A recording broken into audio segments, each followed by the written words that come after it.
तो हेलो दोस्तों, ये वीडियो आपके लिए बहुत ही ज़्यादा इंपॉर्टेंट है। यदि आप ये पेपर कर लेते हैं तो आपके सोशल साइंस कक्षा 9वीं के यहाँ पे सोशल साइंस यानी सामाजिक विज्ञान के यहाँ पे 80 to 90% क्वेश्चन कवर हो जाएगा। तो चलिए इस वीडियो को स्टार्ट करते हैं। चैनल पर पहली बार है इस वीडियो को दिल से लाइक करिए। यहाँ पे हर एक क्वेश्चन को आपको मैं सोल्यूशन आपको प्रोवाइड कराने वाला हूँ। तो चलिए स्टार्ट करते हैं। आपको यहाँ पे देखिए पहला क्वेश्चन आपको यहाँ पे क्या दिया गया है। क्वेश्चन आपका दिया है कर्क रेखा यहाँ पे निम्न में से किस राज्य से होकर गुजरती है। तो आपको इसका आंसर आपको क्या बताना है। आपको मध्य प्रदेश में यहाँ पे आपको सही आंसर ग नंबर पर लगा देना है। सेकंड क्वेश्चन यहाँ पे देखिए हिमालय पर्वत की सबसे ऊंची चोटी है। तो आप जानते हैं यहाँ पे क्या होगा, आपका माउंट एवरेस्ट आपका इसमें करेक्ट आंसर हो जाएगा। एक एक क्वेश्चन ध्यान से देखिएगा। यदि ये क्वेश्चन आप करेंगे तो आपके यहाँ पे सोशल साइंस के पेपर में आप जो है फाइनली आप गर्दा उड़ा देंगे 1 दिसंबर के पेपर में।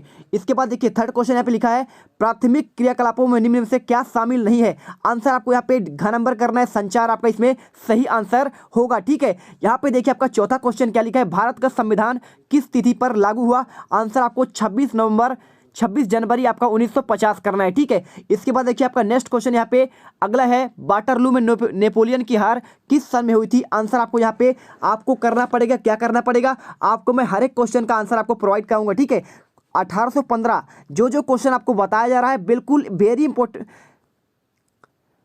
आप वेरी इंपॉर्टेंट मानकर इसे याद कर लीजिएगा, रट लीजिएगा। ठीक है, इसके बाद देखिए आपका सेकंड क्वेश्चन यहाँ पे रिक्त स्थान आता है। इसमें आपका क्वेश्चन दिया गया है फ्रांसीसी क्रांति का प्रारंभ किस सन हुआ। आपको आंसर यहाँ पे कर देना है, क्या करना है आपको 1789 आपका इसमें सही आंसर होने वाला है। इसके बाद देखिए आपका नेक्स्ट क्वेश्चन यहाँ पे सेकंड, भारतीय संविधान के निर्माण में संबंधित प्रारूप समिति के अध्यक्ष कौन है। आपको इसमें करना है, क्या करना है आपको, डॉक्टर भीमराव अंबेडकर। ठीक है, तो आपको यहाँ पे अंबेडकर लिख देना है। इसके बाद देखिए आपका नेक्स्ट क्वेश्चन क्या दिया है, तीसरा क्वेश्चन नेल्सन मंडेला का संबंध मुख्यतः किस गणराज्य से था। तो आपको यहाँ पे आंसर प्रिटोरिया लिखना है, क्या प्रिटोरिया आपको यहाँ पे लिख देना है। ठीक है, यही आपका क्या है इसका करेक्ट आंसर होगा। इसके बाद आपका देखिए चौथा क्वेश्चन, भारत में हरित क्रांति का जनक किसे माना जाता है। MS स्वामीनाथन, MS स्वामीनाथन आपको इसमें कर देना है। ठीक है, इसके बाद चलिए चलते हैं। आपका नेक्स्ट क्वेश्चन क्या है, स्वामीनाथन के बाद आपका लिखा है नर्मदा नदी का उद्गम स्थल क्या है। आपको यहाँ पे अमरकंटक करना है, अमरकंटक हो जाएगा। ठीक है, अब चलिए चलते हैं आपके नेक्स्ट क्वेश्चन पर। यहाँ पे तो क्या दिया आपका यहाँ पे क्वेश्चन, सही जोड़ी आपको बनाने के लिए बोला गया है। आपको इसमें सही जोड़ी करना है भ्रंश घाटी। तो भ्रंश घाटी आपका यहाँ पे क्या होगा, ताप्ती नदी। ठीक है, आपका तापी लिखा हुआ है लेकिन आपका राइट आंसर ताप्ती और नर्मदा दोनों हो सकता था। तो आपको ऑप्शन सिर्फ ताप्ती दिया है, आपको इसमें लगाना है। तृतीय क्षेत्र क्या होता है आपका, तृतीय क्षेत्र आपका होता है व्यापार। ठीक है, आपका जो किसानी कार्य होता है यानी कि आपका जो कच्चा माल तैयार होता है उसे कहते हैं प्राथमिक क्षेत्र, और द्वितीय क्षेत्र आपका वहां से जाने के बाद, और जो माल तैयार जहां पे आपका होता है उसे कहते हैं व्यापार करना। ठीक है, बनाने के बाद उसे क्या करते हैं, व्यापार करते हैं, वो आपका होता है तृतीय क्षेत्र, यहाँ पे क्षेत्र कहलाता है। इसके बाद देखिए तीसरा क्वेश्चन आपका हो चुका है, ये प्रधानमंत्री ग्रामोदय योजना आपका 2000 में चालू हुआ था। प्रथम पंचवर्षीय आपका 1952 से 57 तक,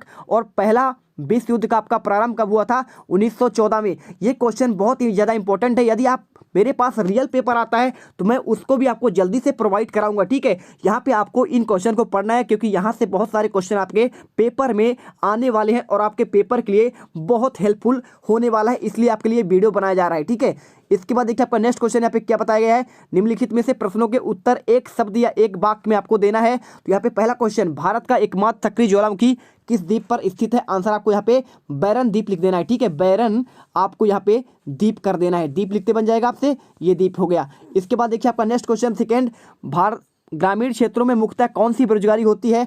आंसर आपको यहाँ पे कर देना है आदर्श बेरोजगारी। ठीक है, आदर्श आप लिख देंगे। इसके बाद आपका थर्ड क्वेश्चन क्या दिया है, आपको ये बेरोजगारी लिख लेना है। इसके बाद देखिए आपका नेक्स्ट क्वेश्चन क्या दिया है, यहाँ पे आपको क्वेश्चन है रंग भेद के खिलाफ संघर्ष किस देश में हुआ। आंसर आपको यहाँ पे दक्षिण अफ्रीका करना है, दक्षिण अफ्रीका आपको अच्छे से लिख लेना है। ठीक है, इसके बाद देखिए आपका नेक्स्ट क्वेश्चन क्या दिया है, यहाँ पे आपको इसमें पढ़ना है नेपोलियन बोनापार्ट ने 1904 में खुद को कहाँ का सम्राट घोषित किया।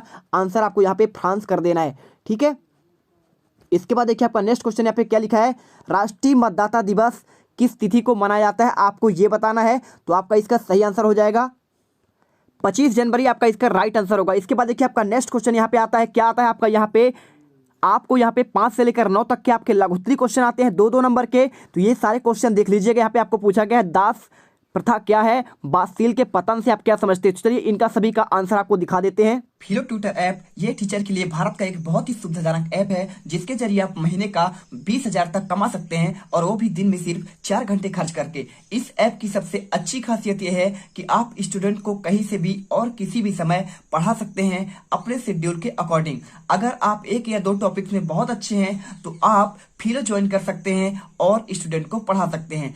आप स्टूडेंट के डाउट सॉल्विंग और होमवर्क में हेल्प कर सकते हैं, और आप पूरे भारत के स्टूडेंट के साथ जुड़ सकते हैं। आप सिंपली अपने मोबाइल नंबर जो कि पैन कार्ड से लिंक हो उससे जाकर रजिस्टर्ड करें। Pay out easily monthly payment with extra initiative. जितना पढ़ाओगे उतना कमाओगे। Trajectory career progressor and become a part of fellow progressor league. Link description में दिया गया है, अभी जाकर डाउनलोड करें। तो यहाँ पे आपकी दास प्रथा का क्वेश्चन का आंसर आपको यहाँ पे मिल जाएगा। आपको ये इस प्रकार से आपको आंसर लिखना है। मानव समाज में जितने भी संस्थाएं अस्तित्व में रहा, उनमें सबसे भयावह दासता की प्रथा है। मनुष्य के हाथों में मनुष्य का ही बड़े पैमाने पर उत्पीड़न किया। इस प्रथा के अंतर्गत हुआ दास प्रथा का संस्थापक शोषण की पराकाष्ठा कहा जाता है। उन्होंने बताया कि दास प्रथा की उत्पत्ति का संबंध खेती के विकास से बताया जाता है। इसके अथवा क्वेश्चन आप देख सकते हैं यहाँ पे बास्तील, ठीक है, आपको इसमें बताना है बास्तील के पतन का क्या आशय है। तो आपको इस प्रकार से आंसर लिखना है। बास्तील के पतन एक युगांतकारी घटना है जो निरंकुशता का पतन एवं जनता की विजय का प्रतीक थी। वास्तव में यह क्रांति का उद्घोष था, इसीलिए फ्रांस में 14 जुलाई को स्वतंत्रता दिवस के रूप में मनाया जाता है। ठीक है, इसके बाद देखिए आपका नेक्स्ट क्वेश्चन क्या है। आपको यहाँ पे नेक्स्ट क्वेश्चन आपका दिया गया था, ये वाला क्वेश्चन आपका, ठीक है। रूसी क्रांति का आपको यहाँ पे समय स्पष्ट करना है। तो आप ये क्वेश्चन का आंसर जो है इस प्रकार से यहाँ पे लिख लेंगे। रूसी क्रांति का आपका जो समय यहाँ पे है 1917 की रूसी क्रांति को विश्व की महत्वपूर्ण घटनाओं के बारे में जानते हैं। आपको ये आंसर करना है 1917 में यहाँ पे रूसी क्रांति यहाँ पे आपका हुआ था। ठीक है, इसके बाद आपका प्रथम और द्वितीय विश्व युद्ध के बारे में आपको काल का निर्धारण यहाँ पे करना है। तो आपको आंसर इसको आपको ये लिख देना है कि भाई आपका जो प्रथम विश्व युद्ध हुआ था वो हुआ था 28 जुलाई 1914 से लेकर 1918 तक। इसके बाद आपका सेकेंड की बात की जाए तो आपका यहाँ पे 1938 से लेकर 1900 कहाँ तक हुआ था, 45 तक हुआ था। ठीक है, तो आपको देखिए ये सारे के सारे आपके इंपॉर्टेंट क्वेश्चन है, और कुछ क्वेश्चन आपको मैं दिखा देता हूँ। यहाँ पे आपको देखिए, आपको यहाँ पे लोकतंत्र की आपको परिभाषा लिखना है। ठीक है, लोकतंत्र क्या है और इसकी आपको परिभाषा देना है आपको किसके अनुसार। यहाँ पे अब्राहम लिंकन ने कहा था जनता के लिए, जनता के द्वारा, जनता का शासन, और यहाँ पे इसका आंसर कर लीजिएगा। इसके बाद आपका गणतंत्र से क्या आशय है आपको ये बताना है। तो आप यहाँ पे लिख सकते हैं कि भाई गणतंत्र का आशय क्या होता है हमारा, जनता के लिए, जनता द्वारा शासन कहलाता है। 26 जनवरी 1950 को हमारा देश गणतांत्रिक देश के रूप में सामने आया। इसी दिन भारत का संविधान भी लागू किया गया था। ठीक है, इसके बाद आपका यहाँ पे आगे क्या लिखा है, यहाँ पे देख लीजिए। 1929 को स्वतंत्र बनाने के लिए भारतीय राष्ट्रीय कांग्रेस का अधिवेशन कहाँ हुआ था, पश्चिम बंगाल में हुआ था। तो आप ये आंसर का अच्छे से याद करिए, और बाकी के आंसर जितने भी मैं हैं उन वीडियो सभी क्वेश्चन के आंसर आपको नेक्स्ट पार्ट में उपलब्ध कराऊंगा, क्योंकि वो सारे क्वेश्चन बहुत इंपॉर्टेंट है। तो यदि आप कमेंट करते हैं कि सर आप जो है सभी के आंसर उपलब्ध कराएं, तो मैं जल्दी से आपको आंसर उपलब्ध कराऊंगा। मिलता हूँ नेक्स्ट वीडियो पर। जय हिंद, जय भारत।